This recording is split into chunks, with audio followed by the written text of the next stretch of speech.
Before starting today's video, don't forget to subscribe to the channel and like the video to encourage us to provide the best. This incident occurred during summer when I was around 12 years old. My mother, younger brother, and I were visiting our extended family in a large city, but we chose to stay at a hotel instead of their house.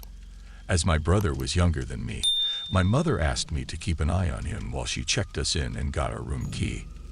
We sat on a couch in the lobby to wait, and while we were relaxing, a man in his mid-40s walked in.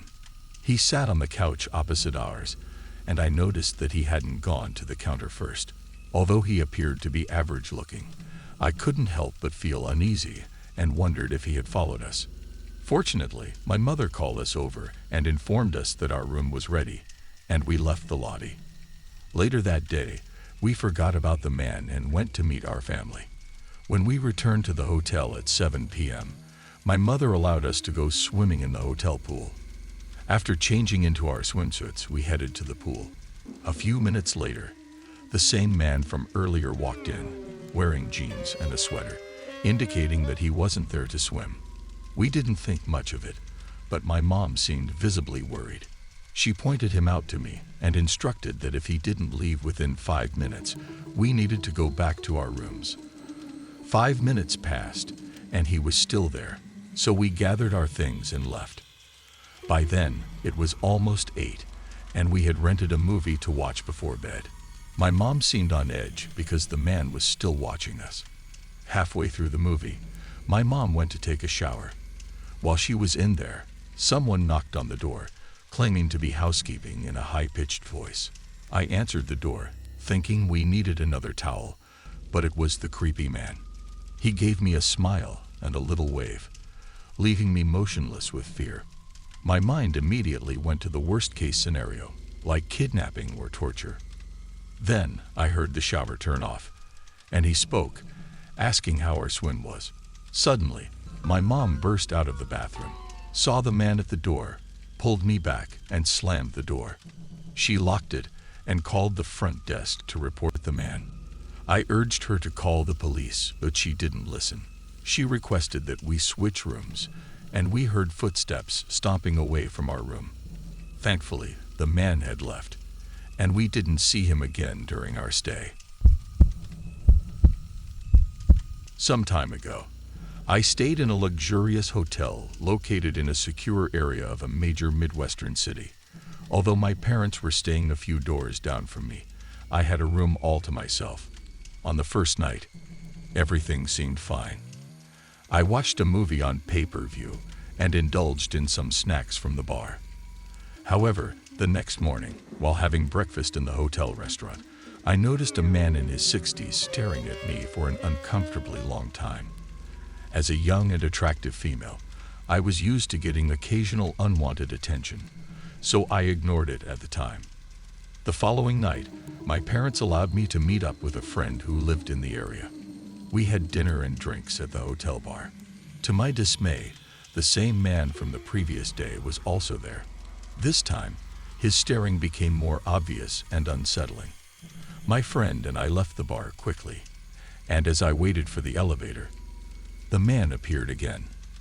I felt extremely uncomfortable, knowing that he would see what floor I was going to. However, I didn't think to get off on a different floor as he planned to follow me anyway.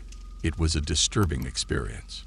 I avoided making eye contact with the man, but he continued to stare at me, making me extremely uncomfortable. He inched closer, and I kept moving backward, too frightened to speak up. What terrified me even more was the realization that he hadn't pressed a different elevator button and planned on getting off on the same floor as me. As soon as I arrived at my floor, I rushed to my room, and the man stood at the end of the hallway, watching me.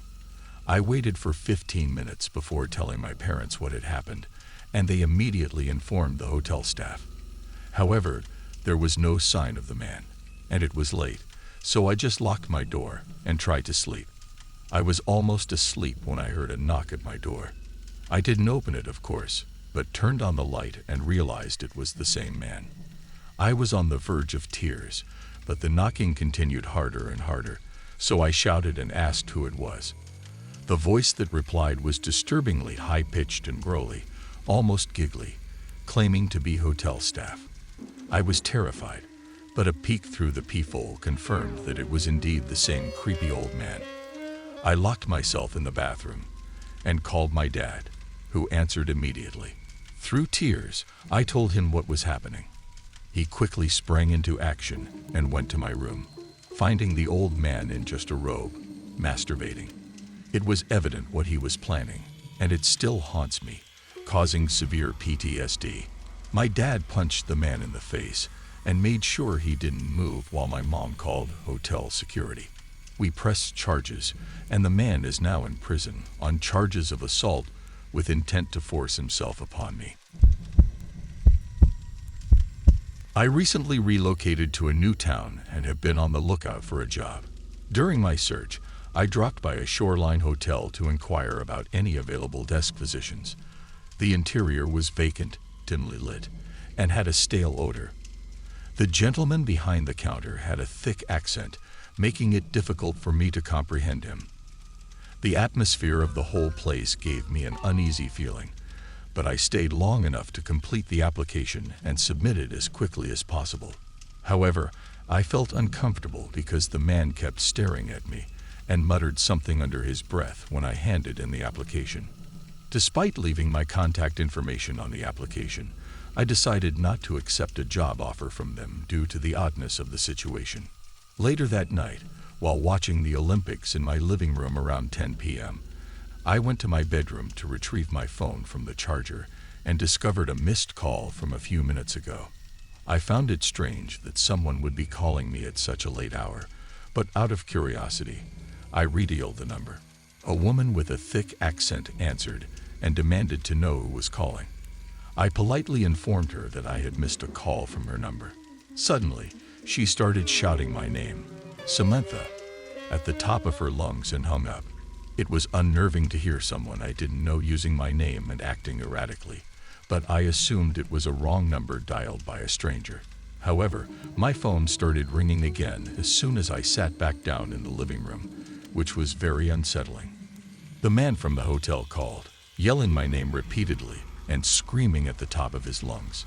I could hear a woman yelling as well, but it was difficult to make out their words due to their thick accents, and both of them screaming. I caught bits and pieces of what they were saying, but all I could understand was disturb my phone and disturb your life. I hung up immediately and was in a panic. They proceeded to call me 14 times in the next 20 minutes, but thankfully, I hadn't set up my voicemail, so they couldn't leave any messages. My husband arrived home at midnight, and I told him everything that had happened. He laughed it off, saying that they were probably high and messing with me. Although I didn't feel relieved, I hoped he was right. The fact that they had my personal information made me very uncomfortable, but I figured that they were too unhinged to do anything other than make creepy phone calls at night. Eventually, I was able to calm down enough to fall asleep at around 3 in the morning. However, about 30 minutes later, my dog started barking and growling, which was unusual for her because she was well trained. I knew something was wrong immediately. My husband and I rushed to the living room and saw a hand reaching through the doggy door and clawing at the tiles. I screamed, and my husband grabbed me, and we locked ourselves in the bedroom. I called the police, and they arrived in 10 minutes, but the man had already fled. I knew exactly who it was and gave them my statement and call log from earlier. They called the number, but it was a prepaid phone, so they couldn't trace it. After the police left at 5:30 in the morning, I knew I wouldn't be able to sleep, so I stayed up. A few hours later, my husband and I went to the hotel to gather information and informed the staff about the dangerous man. The manager informed us that the man had been fired a year ago for stalking a housemaid. We were shocked to learn that he had been constantly lurking around the hotel and peering into windows. He must have snuck in while the manager was away from the desk. The manager contacted the police and filed trespassing charges against him. At this point, I was in tears because I had unknowingly given a dangerous person all my personal information. I continued to receive strange phone calls during the night, but thankfully he had not returned to my house. I contacted my references and warned them of the situation. Apparently, my old boss received a disturbing voicemail in the middle of the night with heavy breathing and strange moaning noises. I was a nervous wreck and couldn't sleep, jumping at every phone call and sound of my dog barking. Thank you for watching today's video. If you enjoyed it, please consider liking and sharing it to support me. The best is yet to come.